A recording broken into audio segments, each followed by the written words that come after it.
Alrighty, so welcome to this sales training video. Generally speaking, the first thing you've got to do when you get a person on the phone is get their attention, and you've got to give them a reason to take the call. Now, in the event where you're doing inbound email marketing leads or outbound email marketing leads, we should say. So that's a lead where number one, somebody sent an email.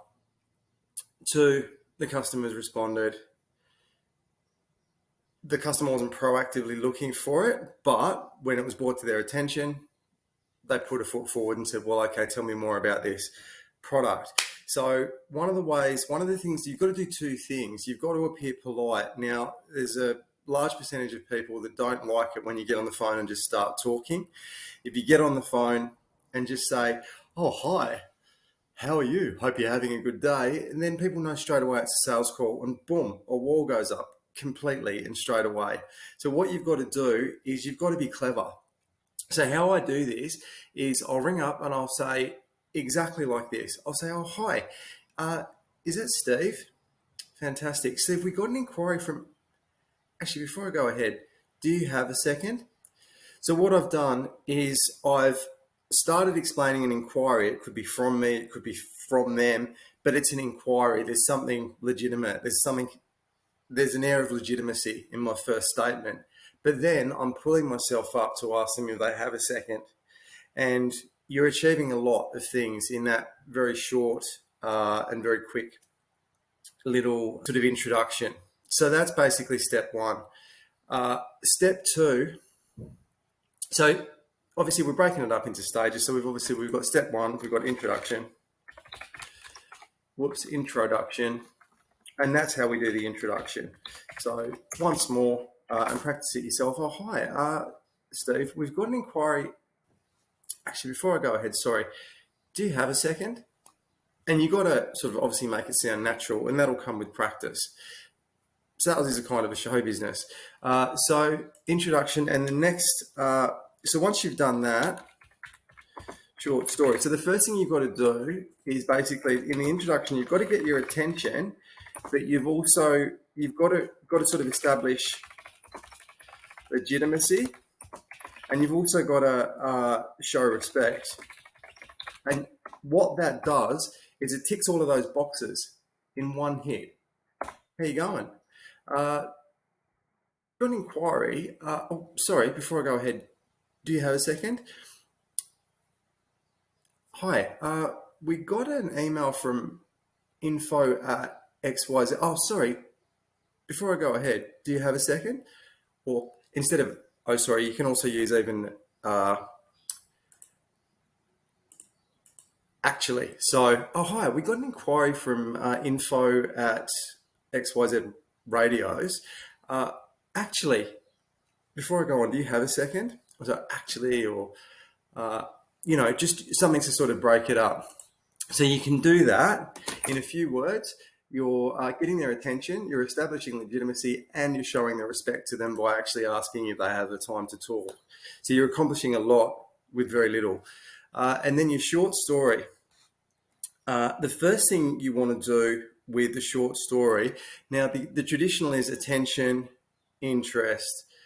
I think the first thing you've got to do with the short story is start to establish trust.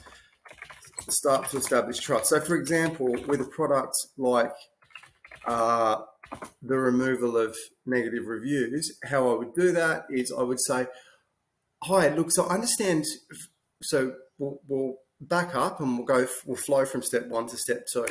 G'day, Jack. This is a phone call, by the way. Jack, we've got an inquiry from info at XYZ radio block. Actually, so sorry, Jack, do you have a second? Okay, fantastic. Jack, we got an inquiry from you about removing Google reviews. Is that correct? Okay, fantastic. So, Jack, have you tried flagging these reviews with Google? Any reputation management company should tell you this. And so what we're doing then is most of the reputation management companies haven't told them this, so we're squeezing those out of the equation. So we're weakening competitors. What we're also doing is very, very important here is establishing trust. Now, don't go on about it. Don't make a point of, oh, that's just what we're like. We're the guys. Just do it. Just let it flow, and don't make a big point. Because if you do make a big point, it's like, okay, so that's the reason he's doing this. He's trying to convince me that he's trustworthy. Whereas if you just let it flow, very, very naturally, just say once. Any reputation management company really should, be telling you this. But don't harp on. Don't say, oh, other reputation management company. Don't make a big deal of it. Just put it in their minds, leave it there. Don't overcrowd it. If you look at all of these little points as little compartments, and they can get overfilled and they can almost sort of break. Okay, we'll come up with better analogies as we go on, but that's how we do it. So we've got the short story. So you're starting to establish trust with weakening competitors.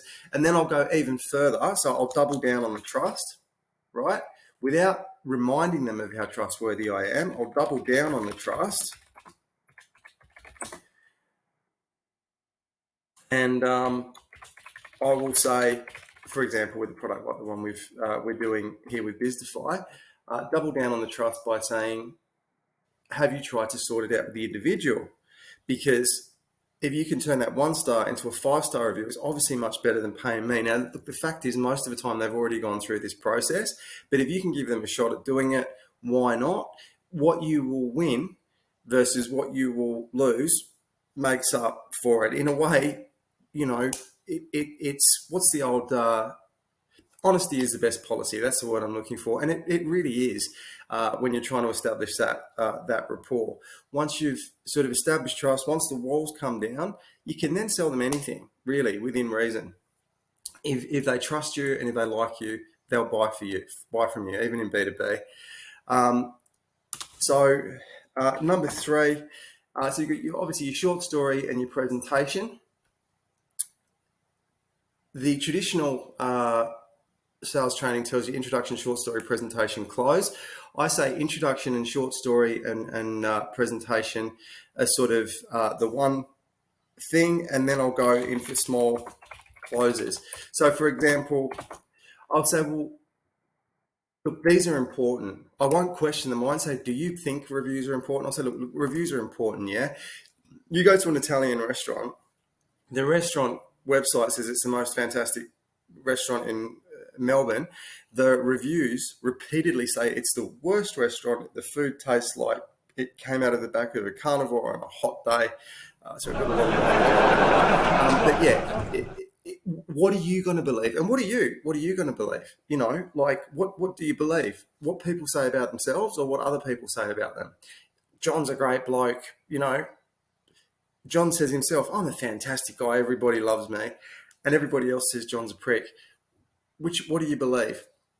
So that's what you're doing here. So your small closes here, you're maintaining credibility, and then you're strengthening their conviction at this stage in the conversation.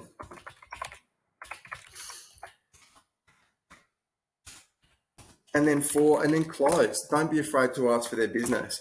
And obviously do it in such a way that if they do say no, you're open for them to, fear of loss is obviously important. But these days, you've got to act now, people just don't buy that anymore. Things have changed since the 80s, since I started selling, when you could use fear of loss, very much as a negotiating tactic. You can still use it, but you have to be much more subtle. So your small closes. So going through it again. So you've got your introduction. So how you going, Jack? You got an inquiry? Actually, sorry, Jack. Do you have a second before I go on? Fantastic. Okay. So Jack, we got an inquiry from you. It looks like you want to remove some reviews from Google. Have you tried flagging them with Google? Okay, you have. Good. Any reputation management company should tell you this, Jack. The other thing you should also do, Jack, is try to resolve it with the person. Have you tried resolving it with the person? Because that's obviously much more effective than paying me to remove it, you might be able to pay the customer the same amount and turn it into a 1-star into a 5-star. Now, most of the time they've gone through this, they've considered all this, but yeah, as I said, you might be able to turn it into a 5-star. So, and then I'll say, people care, Jack, much more about what other people say about your business than what you say about your business. And I'll frame it as a question. Usually they'll say, well, no, yeah, they do, as we've established. And then I'll say, okay, Jack, we've got 3 packages. I've sent you through an email. Are you on your computer right now? Fantastic. And if they are on their computer, you can then guide them through the brochure and get them to select. So for example, the starter package is designed for really small businesses, Jack. So that's really for, businesses, mum and dad, home-based usually, and it's $249 in advance, and then you pay $799 per successful review removal. Then we've got the professional package, which is $599 once in advance, and then $597 per successful removal. And then we've got the enterprise package. Now, actually, if you're beginning out, I'd probably start with the enterprise package. Because you want to give them an anchor. So really good book. If you want to understand anchoring, it's predictably irrational. Anchoring is a really important sales technique. So you start off with that. So it's $2,600 or whatever the cost is for your particular one. You get this, and this, and then you get this cost per removal. So that's anchoring them. And then you say, otherwise we've got the mum and dad. It's for tiny little businesses. You want to appeal to their ego here. That's the point of the mum and dad package. That's why it's called the mum and dad package. The point is to pop them up to the next package. So, which is the enterprise. So, and obviously it'll differ depending on which country you're selling it in. You start off with the enterprise package, quote them that nice big high number, and obviously the lower review removal number. Then you go right down. This is the order I would do it. Then you go right down to the mum and dad, but you really play it like this is really for sort of home-based businesses that aren't really doing a lot of activity, aren't really sort of likely to grow. Otherwise, you've got the professional package. Now, this is for established businesses. Most serious established businesses do go for, the bigger they are, the more likely they are to go for the enterprise. Subtly appeal to their ego. But the professional package might do you in this case. So basically, it's $599 once for life, and then $597 per successful review removal. Does that make sense? Okay, fantastic. And that's it, and you've closed your deal. So that's part 1 of the training.